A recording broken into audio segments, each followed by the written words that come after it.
Presented by That Time I Got Reincarnated in the same world as an anime podcaster, this is Shonen Jumping the Gun, the show where we set our sights on the first chapter of a manga and decide if it's a misfire or a bullseye. Let's see how many rounds are in this magazine.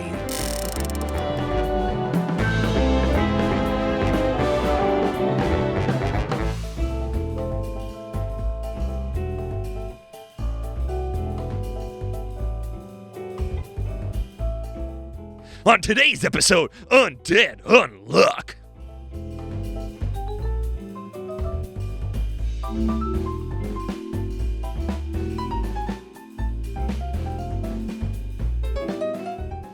Welcome, everybody. I am undeniable Kermit the Grog, here with Isekai Sensei-Sama. Brad, how you doing? I am trying my hardest to leave this world. But not like that. But like that. I just want to stop being. No, not like that. Not like that. You didn't already catch the memo. We're talking about Undead Unluck today. I should have looked up when the first chapter was. The first chapter was a long time ago. It was a long time ago. Spoiler alert. There's some more chapters than the first one. We'll talk about how many later. But suffice it to say, it's been around longer than I think any series we've talked about on this podcast so far, and probably for a long time. I lied. You guys covered Dragon Ball. I wasn't there, so I forgot about that. That's going to be hard to beat. That's going to be hard to beat. Primordial manga. I can still remember how when Naboo had been attacked used to make me smile. And I knew if I had my chance that I could make those people dance to what I have to say about this book stuff. My tablet. But February made me shiver. The new because series we're in the basement and it's not finished. The heater blows out the breaker. We have to be. We are so distractible right now. You know what we are for this episode? Even though we don't get into this first chapter of this manga, we are unfocused. I'm not undeniable. I'm unfocused. And you're Unsekai. You know what? You should tell us about the first chapter. I'm going to tell you about the first chapter of Undead Unluck in the Fan the Hammer Quickfire. Or shoot, that's something else. Bite the bullet in this Kermit speedrun summary before we continue to use our powers. A woman finally finishes her favorite manga, and now, standing above the train tracks, she will end herself. A crowd attempts to talk her down, but she wants out. She wanted a romance like the one in her manga, but decries that with her body, it'll never happen.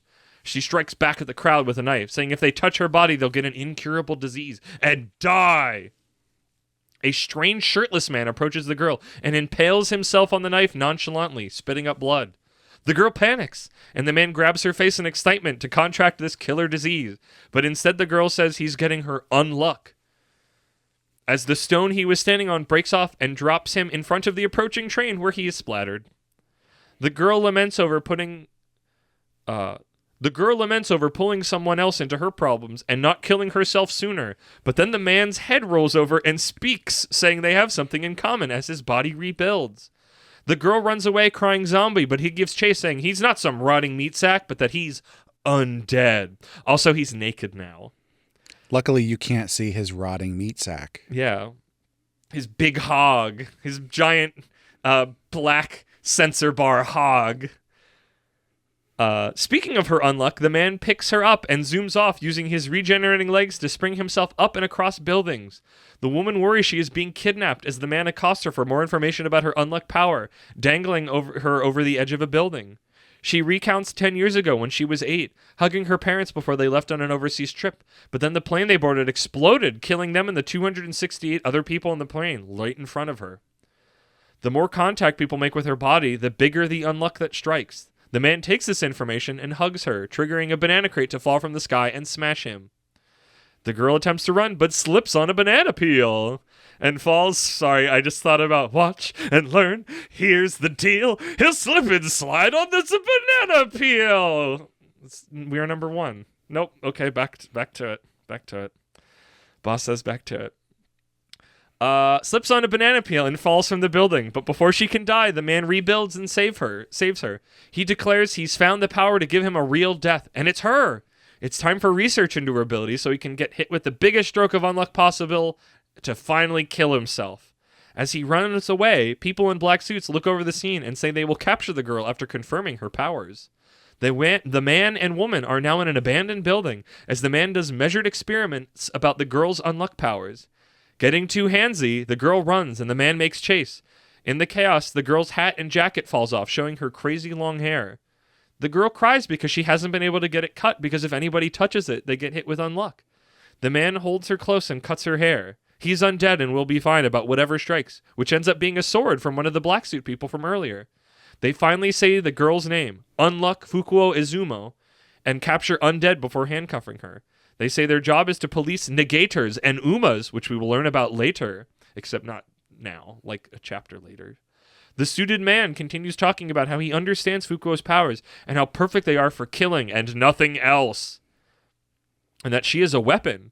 They said Undead just wants her as a weapon, but she responds that he just wants to find a way to die, that he was the first person to touch her without any fear or worry. Then lightning strikes one of the agents that was holding the pod Undead was in, and he escapes. Undead escapes. Undead then removes the strange glass card thing shoved in his head, saying it's a cork that holds hundreds of years of memories, and then goes ham, killing all the agents before putting it back in.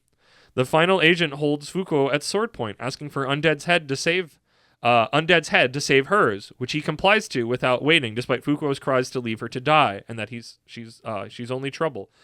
Undead throws his head towards the agent.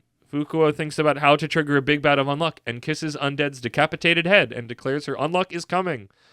The agent grabs Undead's head, but he regenerates and holds the agent down while Fukuo runs out of the building before a meteor falls and explodes the building. We have a lot of meteors. It's not going to be relevant because of when this will come out. Yeah, this will not come out anywhere nearby, but we've recorded Royale with cheese. What the heck is it called? Astro Royale, where a meteor if fell. I and had also, a nickel for every time we talked about a manga on this podcast where a meteor fell from the skies and obliterated people, I'd now have 3 nickels, which isn't a lot, but it's strange it's happened 3 times in this short of a span. I will continue this bit going forever. Technically, this one was first. True, but we got to it third. Undead exits, beat up but alive from the destroyed building, and the two finally introduce themselves to each other. We learn Undead's name is Andy. The chapter ends as the quest for the greatest death ever begins. That is Undead Unluck. There's a lot going on. There's a lot going on. Spoiler alert to everybody, just before we get into it, because it's going to shape how I talk to Brad about this. I've read all of this there is right now, except literally the chapter that dropped earlier today. I'm going to try my best not to use my future vision, but I will. But Brad has only this one chapter. Also, we're doing this so we can watch the anime, and I wanted to do this episode first. I will preface this with the knowledge I shouldn't have, which is it's not as weird, and I don't want to use the word, but SAE in the future. Yes. The first chapter and kind of the first couple are, I guess I'm going to use this future vision to go, no, I promise you, it's not as gropey as this first chapter the first couple are. I think that it drops that fairly quickly, and genuinely, no exaggeration, no cap, as nobody says anymore because it's not cool. The kids are not saying this. Adults are because we're lame. Genuinely some of the best female characters in the magazine right now.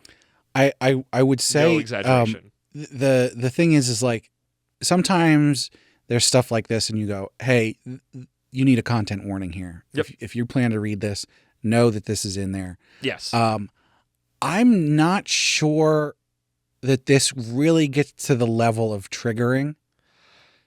Now, yes, obviously everybody has their own thing, but of the times we've seen this in manga, this isn't too bad. Yeah. There is an undercurrent here, and maybe this is my own reading of it, because when I read this first chapter initially, admittedly years ago, like I only just came back to it in the last couple of months to like read through all of it. Hi. Sometimes when you're on your lonesome and you're weird about people touching you, sometimes it'd be kind of nice if a cool hot person came by and decided they wanted to touch you. And you know what? Fukuo's kind of going through that. She's like, I want this romance that's in this book, but I can't have it because when people touch me, they die in very terrible, traumatizing ways. And maybe I'm not that intense, obviously, but you know what? I wouldn't let Andy grope me, but I would let the female equivalent of Andy grope me. I say that. I probably wouldn't in actual, but in imagination land. Suffice to say. I don't think we quite need to get to content warning with this. But be aware. Be aware it's there. Present. Be aware it goes away fairly quickly and then is never back. Yeah. It didn't take me out of it for the most part. There were a couple parts where they started to go into that a little bit, and I was like, and then they went away. Yeah. And so it was like, It's nice having Fukuo, who is the protagonist of the manga for the majority of it. She tags out at one point, Future Vision, for a little bit. Where she's not, like, sexualized. Yeah. She does have honkers.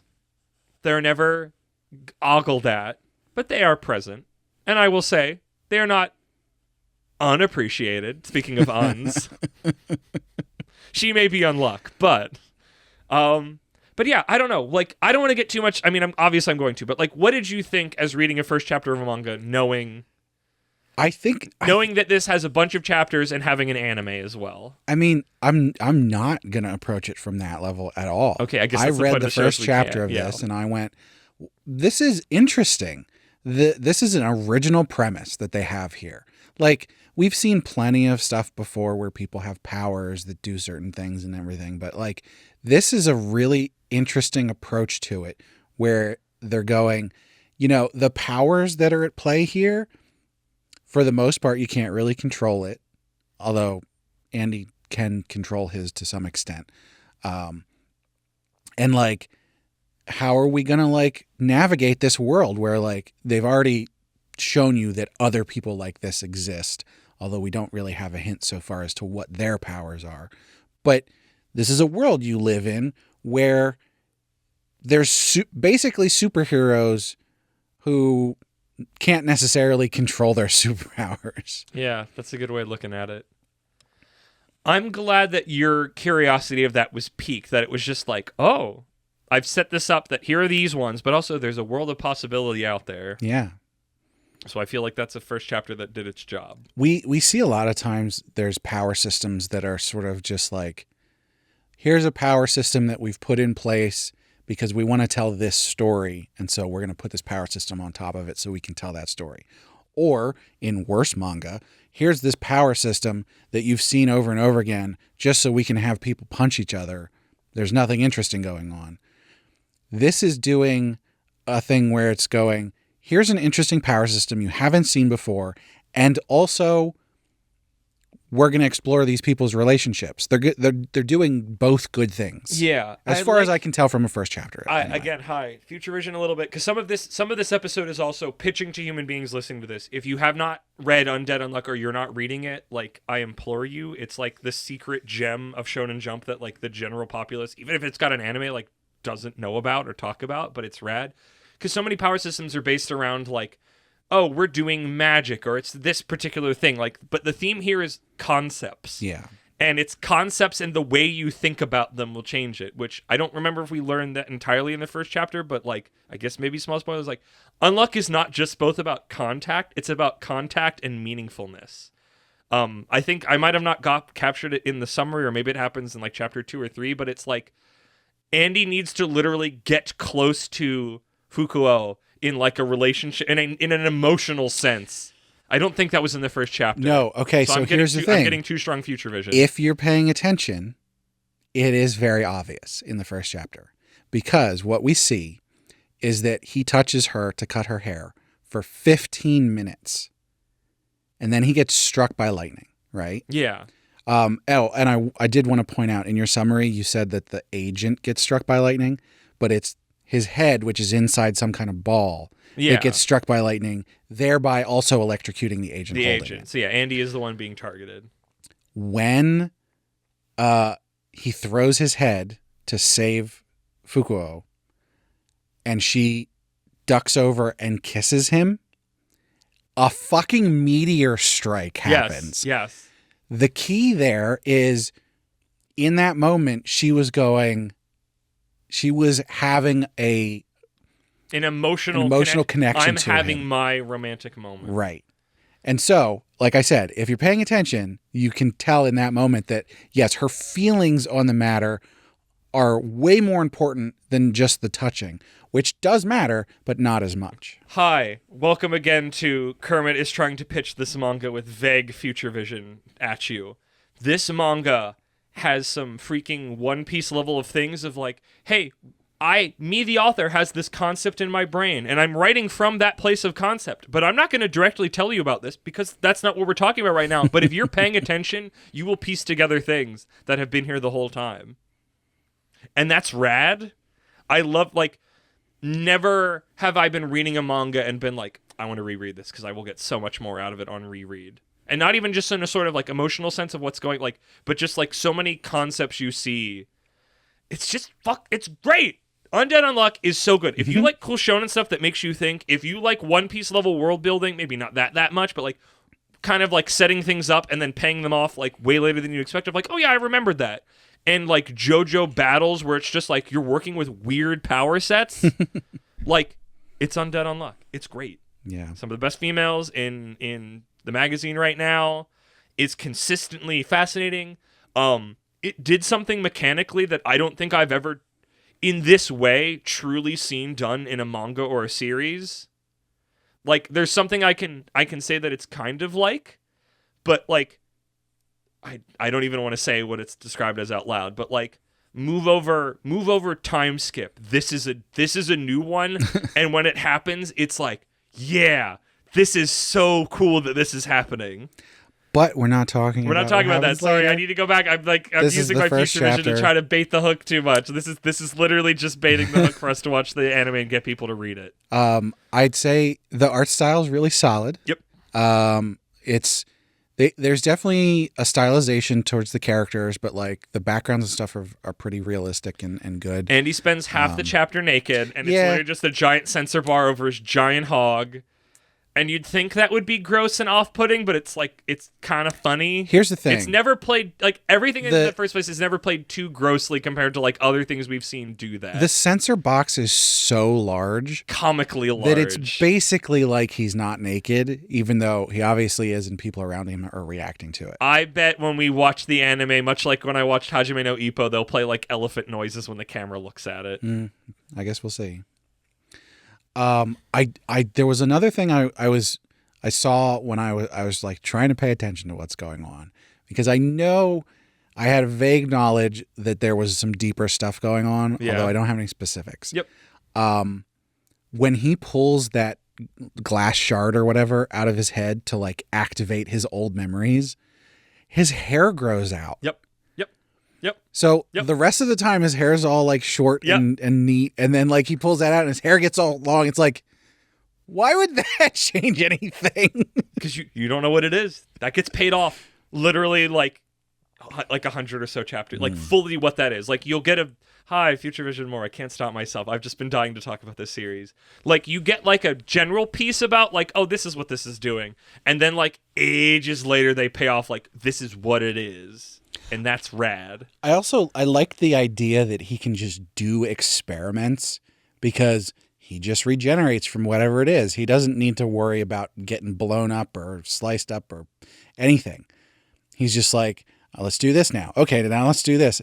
And just tries everything. And I imagine the reason that he can do all of the interesting things with his body, like shoot his head around with streams of blood and like regenerate his bone out first into a spike so that he can stab the wall and stop them from stop walking out. Like, he falling can do like that. I don't remember if we see it in the first chapter, but he can shoot his fingers like bullets. No, he didn't do that. Okay, yet. He can shoot. There you go. But I imagine that comes from the fact that he has spent so much time just experimenting with things. So I will say, I guess this is a little bit of spoiler for later. I'm not going to read all of this immediately. Nope. We're going to watch it. I did put it on my list, and depending on how I feel about the anime, I'll probably go back and read it. I'm so curious about the anime because I haven't heard really anybody talking about it, so I don't know if it's good or not, but like I just want to spend more time with these characters. I'm not going to read it before we see the anime. Correct. Because I want to go into that fresh to give, since you have manga eyes, I want to go in with anime only eyes, which is normally not how it happens. Correct. So, It's been the other way around.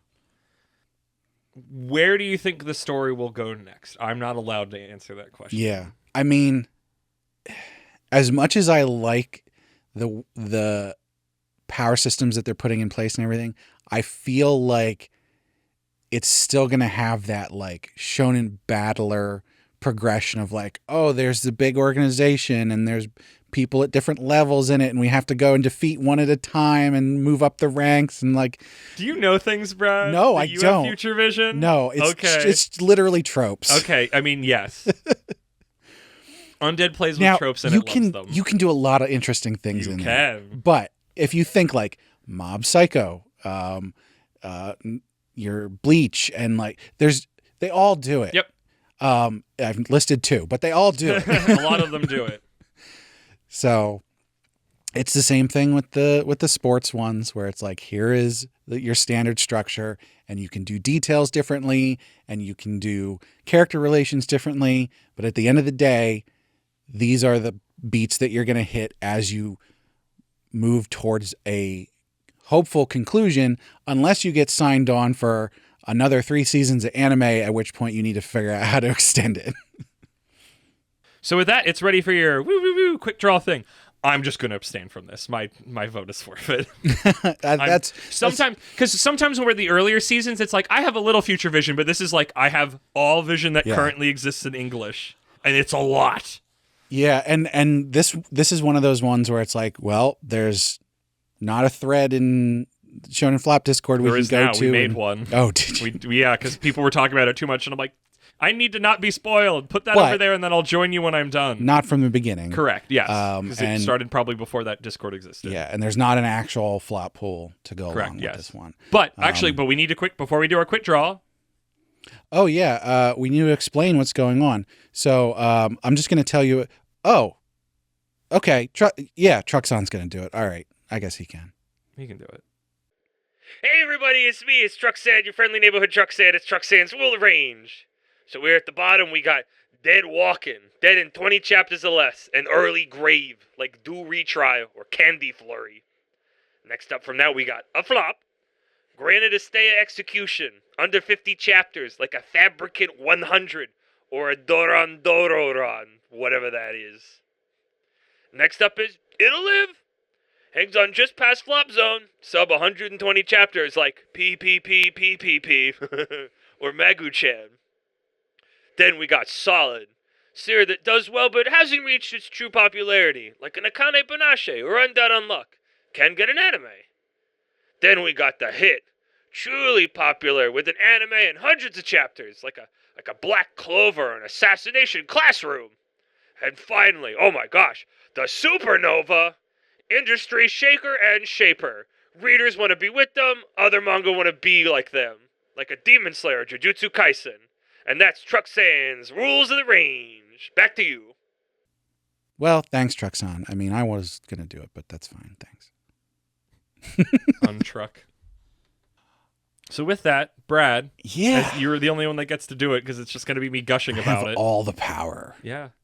I'm not allowed to play. I've got too much power. Well, this is also difficult for me considering that I know that it has lots of chapters and an anime. Yeah, I know.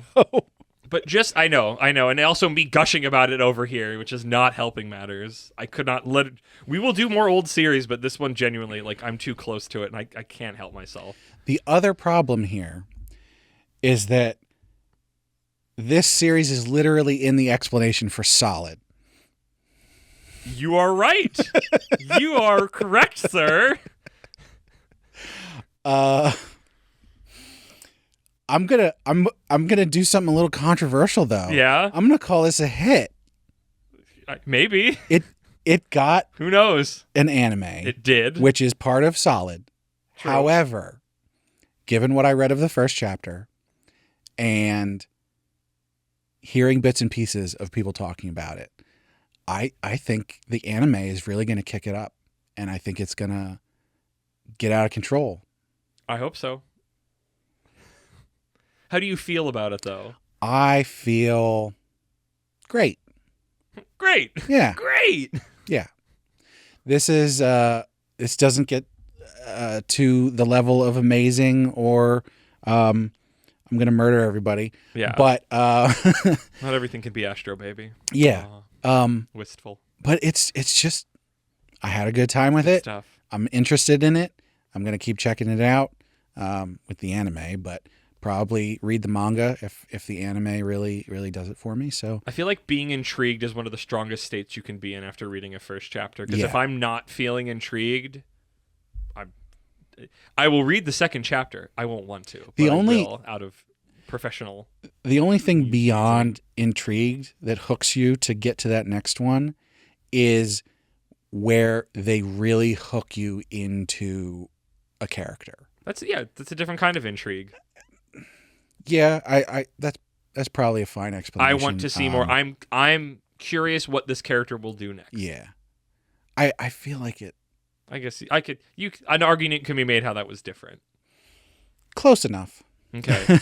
And the final thing of our check for that, would you keep reading this if you had to go to Barnes & Noble, you're at Barnes & Noble or your bookstore of choice, that just happens to be the one near us, near the studio, and you picked it off of the shelf because of recommendation, you read the first chapter, would you buy it? Would you spend 10 to 12 US currency to get that tankobon? No, because it's on Crunchyroll. I'm going to watch it. Hey, nope, that's valid. That is valid. No, it's not a good version, but it's valid. If the anime didn't exist, I would buy the first volume. Intrigued enough to keep looking. Which I can do by going on Viz and buying the first volume. Yeah, or just giving them the subscription and reading it that. But there's, like I said, there's something about having to put cash on the physical table for a book. I think it probably is at Barnes & Noble, too. Almost assuredly.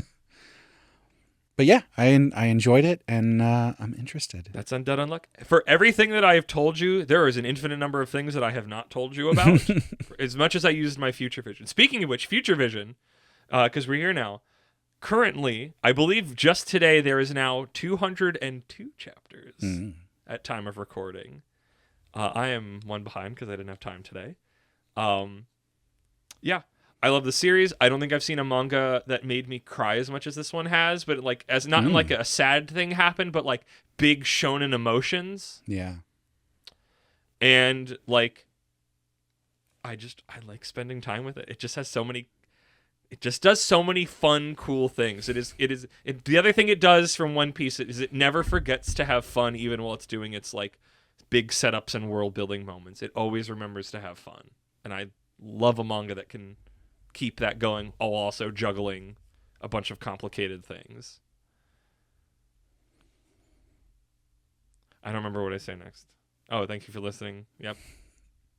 Well, thank you everybody for listening. Brad, fill me full of lead.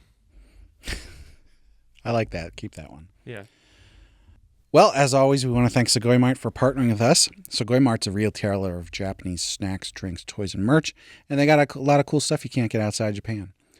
Our listeners can check the link in the description or use code APR15 at checkout to get 15% off their first order, which also helps us out. And we want to know what you think. So hit us up on social media, which you can find links for on our website, animepodcasterreincarnation.com, where you can also leave comments about these podcast episodes.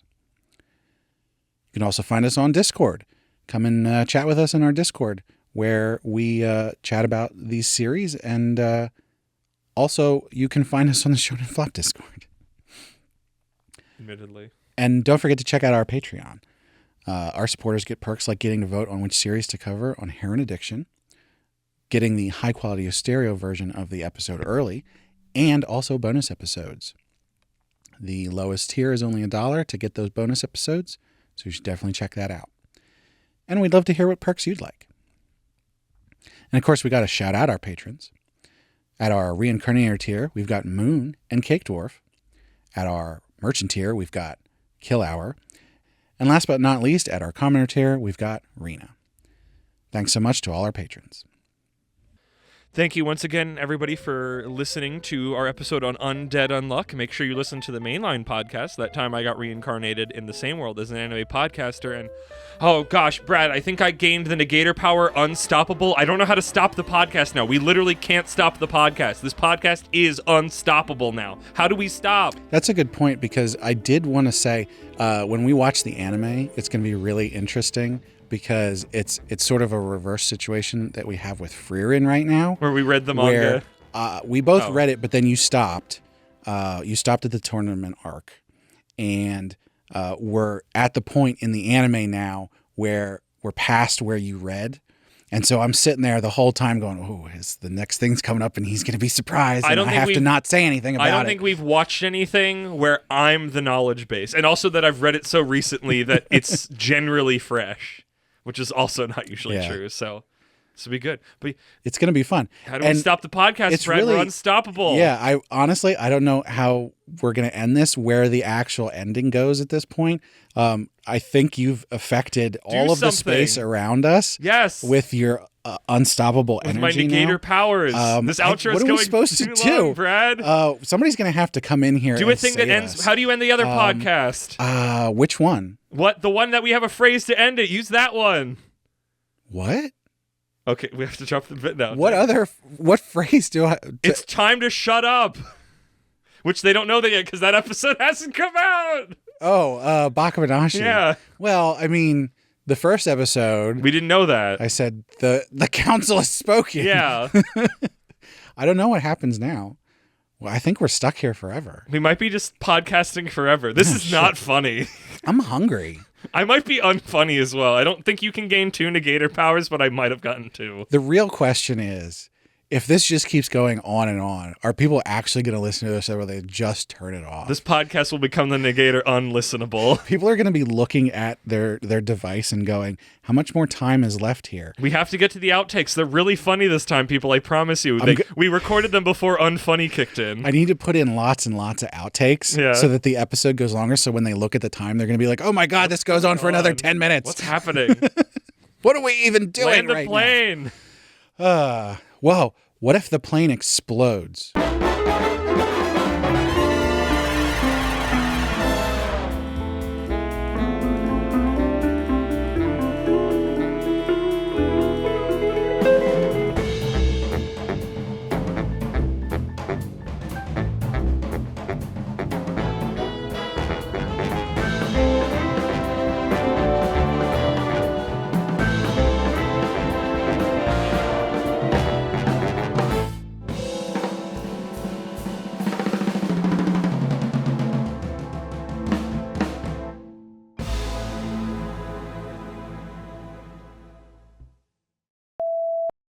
Oh shit, I didn't think about how I was going to do this, the episode call out. Do you ever? Sometimes I put some thought into it, like, oh, I've been cooking on this, but like I read this summary ages ago, so it's like, because I already have what I'm calling us, but not the opening. That's the opposite of how it normally goes. Yeah, usually I have that. Well, because usually I can feel like, oh, that's what this is telling me, that either these series don't give me that, or I'm tired and that part of my brain is not currently working today, which is very probable. On this episode, Undead Unluck! Fuck it, use that. That was killer. Oh, you know what? Now you just make me want to do that. Hey. Even though that doesn't make any sense, but I'm going to do it. On today's episode, Undead Unluck. Oh, yeah! Oh, yeah, on today's episode, Undead Unluck. Yeah. Get in, you're cool. That's the announcer doesn't say that. Hey, it's time to make some crazy money. Are you ready? Here we go. Yeah. Dum dum dum dum dum dum. There's other songs that you could start with, but it has to be that one. That's the canonical starting song in my brain, which means it is for reality. Get in, losers. We're trying to commit suicide. I'm going to try go commit die. This voice is a little bit the, like, meme Sonic voice, or at least the Sonic voice that Aaron Egoraptor uses. I'm Sonic, chili dog. Gotta go fast. Gotta go kill myself. Man, the outro beefs are gonna be that's top. We don't got to do any more. It's full of too much top stuff. One more for fun because I just love doing this voice. Hi, I'm gonna tangent. So there's this terrible cartoon that was made in the late 90s, early 2000s that was just them re-editing old Disney cartoons to make them more, I guess, palatable to the younger, hip, extreme audience. And it was called Blam. And they would play it for years in the buses when we would take from the airport to the hotels. And I'm sad that it's gone. Because it was the most awful early 2000s thing. It was like, Blam! And it's like one of them is like Donald is playing hockey on the ice and the chipmunks are messing with him. Chip and Dale are messing with him or something. Or like his nephews are. I don't remember the particulars. I feel like I remember that, especially the name, but I can't access any memories about it. But it's just like it's just like there's so many dumb lines that like I love them now because they're just so terrible, but it's also not the world we live in anymore, so it's like a delicacy. And there's just one that just I think came to mind again recently where it's like he gets bumped on the nug and he goes, he hit his head, he banged his head, now he's head banging. And it's like, and some of these are like, this isn't a joke or a pun, you're just saying words, there's no gag here, but you're talking like you're pretending this is like a clever joke. Not even clever, you're pretending like there's a humor here and you're just saying things. Instead of someone going, hey, this is a thing I want to do, some executive was like, you guys go do this thing. Go make this extreme for the teens. Oh yeah, it's Blam! I'm gonna tear my fucking vocal cords out. Oh yeah. Oh yeah. Now it's the Big Bopper here. Oh, I was going for Kool-Aid Man. Oh yeah. Oh yeah. Isn't he a little more gravelly? Maybe. I thought he was like, oh yeah. Oh yeah. Oh yeah. Snap into a Slim Jim. Macho Man. Macho Madness. Oh yeah. It's the Big Bop. This episode we need to be able to actually talk Brad, here. My brain is soup. The agent grabs Undead's head, but sorry. The agent grabs Undead's head, but he regenerates and holds him in Fukuo. Man, I did not write this sentence poorly. I wrote it very poorly. What? Maybe you got a different unpower. What unpower can you get? Oh, I was going to cut it. And then you would put an explosion sound. Okay, say that again, and I'll shut up, and I'll just scream.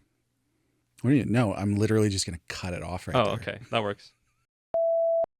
I wanted to say that. I like that. I was like, we'll do a quick bit. Brad battle back. That's the guy, and you just responded calmly. We just started having a conversation. I need to crank the panic back up. It's the outro. It needs to be like, ah! I was going to wait until we were done to talk about that Freerin thing because I was thinking about it. And I was like, oh, I can stick that at the end. Now. And then I was like, oh, okay, we're going to do it this way. Yeah. Because the gag was, it was like the podcast can't stop. It's unstoppable. Yeah. I think it works. Yeah. It was a drive the bit into the ground bit, and I think it drove enough that it was funny again. Oh, I had put that episode of Hot Ones. I need to watch with Conan? Yeah. I still need to watch that. Oh my God. He's literally he's like a giant Irish white man. Yes, I know. Right? When I was younger, I freaking loved Conan O'Brien. And he's just eating wing after wing after insane. wing. And so strange. I don't know if no sell is the right word, but he's basically going, what is this? I thought they were supposed to be hot. When are the hot ones start? He got through every single one doing that. And he escalated quite a bit. And he gets to Da Bomb. And around like the fifth one, he started putting more on.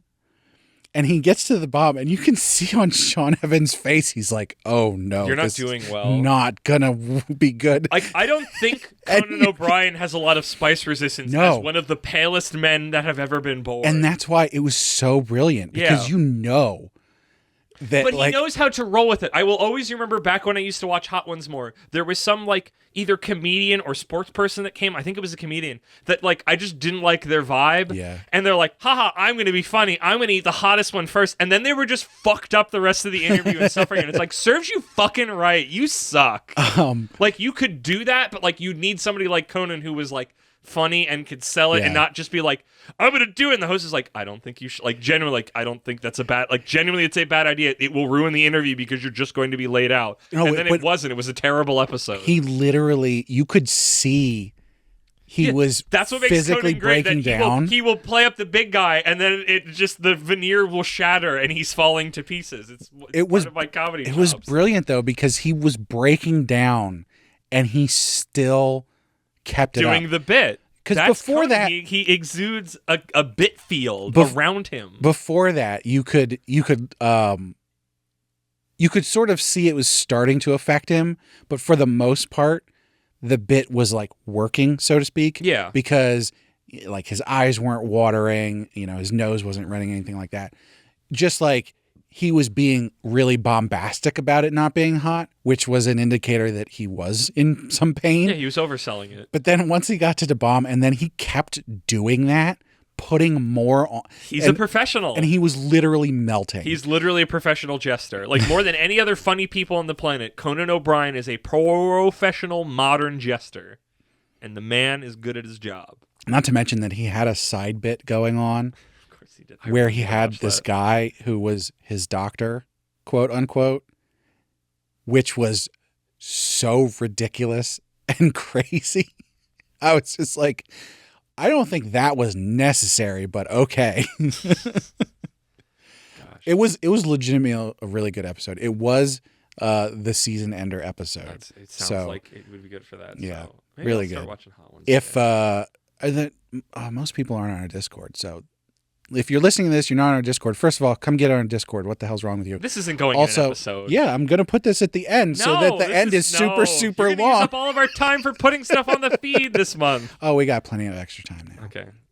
Going to the 6-week schedule. Oh, yeah, true. But people should really go and watch that episode of Hot Ones. They're not going to know about it if they're not on the Discord. Most people aren't on the Discord. You should be on the Discord so you know about things. I post all kinds of stuff on the Discord. You should get on there. I pay attention to them. I pay attention to them. I don't always get around to them. All the Dottie Fryer stuff I put up on there for the cool music. What episode was that?